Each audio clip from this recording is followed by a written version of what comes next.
In a market where there are plenty of OLED TVs to choose from, LG usually stands out at the top. Well, in today's tech video, I'm going to show you guys how to assemble and set up the LG G1 OLED TV.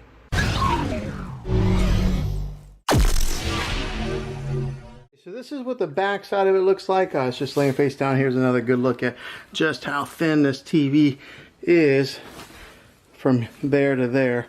But this is where all the brains of the TV are. The ports on the back, you get a USB 1 right here, but also there's a USB 2 and 3. So you get 3 different USB in ports. When it comes to the HDMI ports, that's what a lot of us will utilize. Right here is HDMI 1.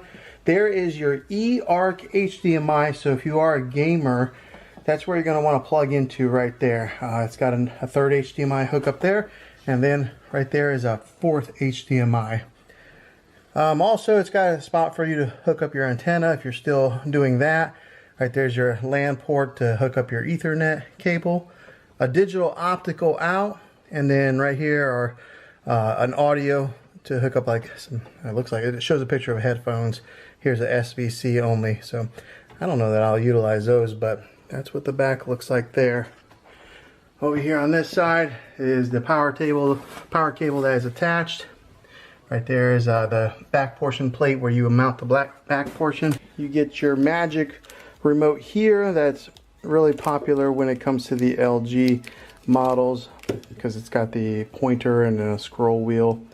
You get your screws to mount the plate on. The name brand of the batteries is called Bexel. Okay, to put the base on, what you do is you'll get this thing set right in there like so. Let me give you a good look at this Magic remote here.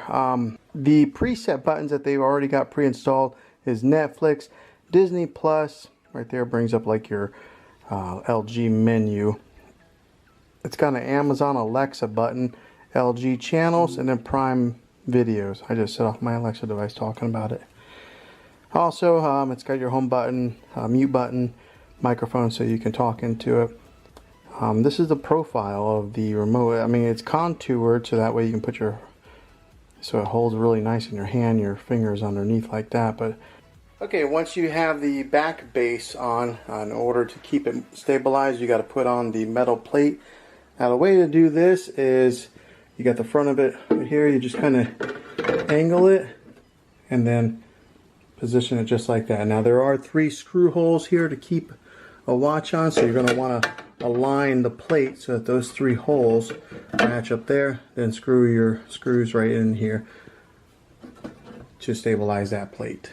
Okay, I will be honest with you guys, LG did not make that easy to put those screws in there. So LG, if you watch this, you might want to improve the engineering on this and make those screws a little bit easier to get into there. You just constantly screw, and it's hard to find the hole on there. They don't match up very well, so be prepared to get a little frustrated. Position it nice and black. I wonder how long it's going to stay that way before my kids or myself end up touching the screen. But let's go ahead, plug it in, turn it on, and get it set up. Alright, so we're all paired up with the remote. And it gives you an option to either do the installation method with the mobile device or a TV. I'm just going to do it right here on the TV. Alright, so then you'll come to the terms and conditions screen. Just click next. I went ahead and select all. I mean, who actually reads all those terms and conditions? And then click more. Alright, so here's where you would connect any of the things that you have connected to your TV normally, like a DVD player, maybe a Roku device, or anything that you would hook up with HDMI. You would then get it connected to your TV and then click next. Okay, so the only thing I hooked up was a Roku device. As soon as I did it, it automatically recognized that it was an HDMI 1 and it named it Roku. So if you are hooking up like a PlayStation or Xbox, you would then hook that up now. And it looks like my Magic Wand just got recognized on here. Alright, so if you do have a TV antenna, you can get it hooked up right here, and when you hook it up through your coax cable. I do not have it, so I'm just going to go ahead and click next. Alright, so if you don't have a TV, or if you don't have any kind of cable or antenna hookup, you just go, I don't have TV service, and then you click next there. You enter in your zip code. Why? I don't know why, but they ask for it. All right, so also if you don't want to use the wand or the mouse on there, which to be honest, I don't know that I'm a big fan of it. You can actually just go ahead and click down and use the regular remote while you're pushing in the buttons. I prefer that. You may prefer the mouse. It's all based on preference. Okay, here it asks you for the TV type, whether you would put it on a stand or if you have it wall mounted. I put mine on a stand.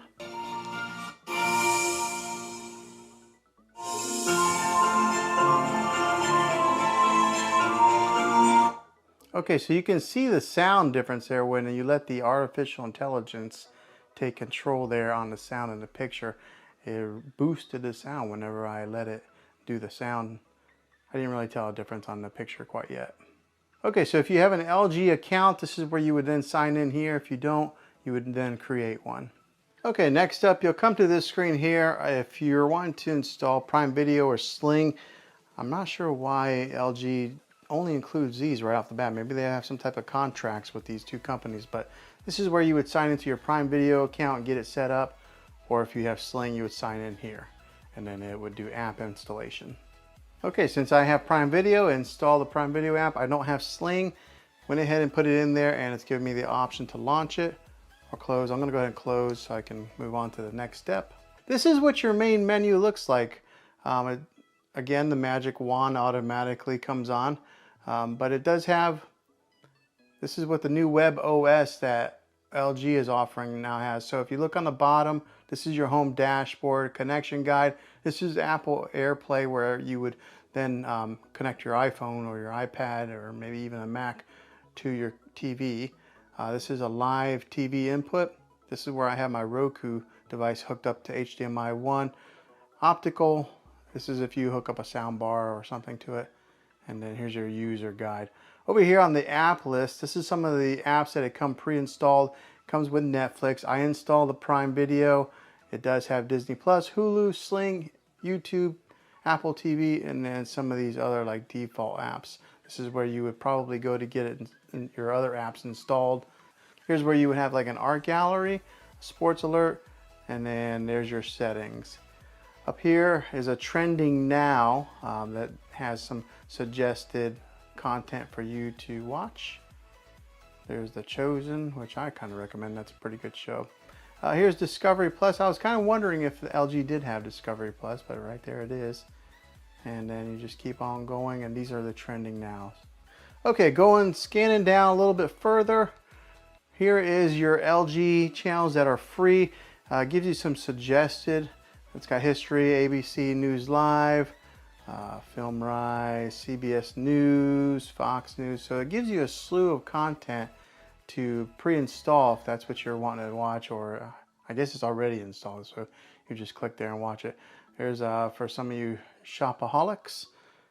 Right here is some of the seasons on Amazon Prime, since I did connect it through, that it's recommending to watch. Here's some of your Apple TV programs. If you do have a subscription to Apple TV, has that offered there. Here's some of the new releases, and it's got the Apple TV logo on there.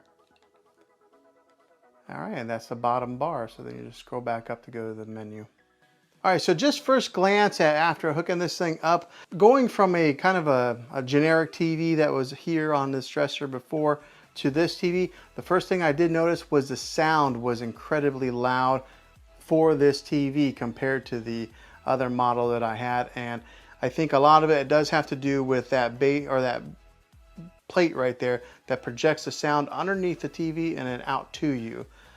So it is loud. Just looking at it here on first glance, this is a nice looking TV. This is the OLED display. It's got a deep black to it, which I really like. I'll go ahead and put up the art gallery. First time launching it, you have to hit agree. All right, so if you're into art, you can go to masterpieces, and then right here they got like Monet, Van Gogh, and then some of your really popular artists. But let's say I kind of liked Monet. Here's a famous one, A Starry Night. Go ahead and click on that. And it gives you some ambient music with the look of a painting with a border on there. But yeah, just looking at it, it looks Very cool. I like that it does switch to other paintings like that. So if you did want to have some type of let me go ahead and mute that. So in case you wanted to have different paintings that just flash around, if you have this set up in your living room, and you could just have that go on some type of a loop. But yeah, that's very cool. The picture quality, I know it might be kind of hard to judge right here on a YouTube video, but it is pristine clear. Like, it is a nice looking picture. Very impressed. I guess you get what you pay for whenever you are buying like an OLED versus something that is a little bit lower quality. But if you have the money, I think I would recommend getting one of these. Yeah, hopefully this video was helpful. If it was, go ahead and throw a thumbs up on it. Go ahead and subscribe to my channel. I make tech videos all the time, and I would love to have you back in the next one. Until then, take care.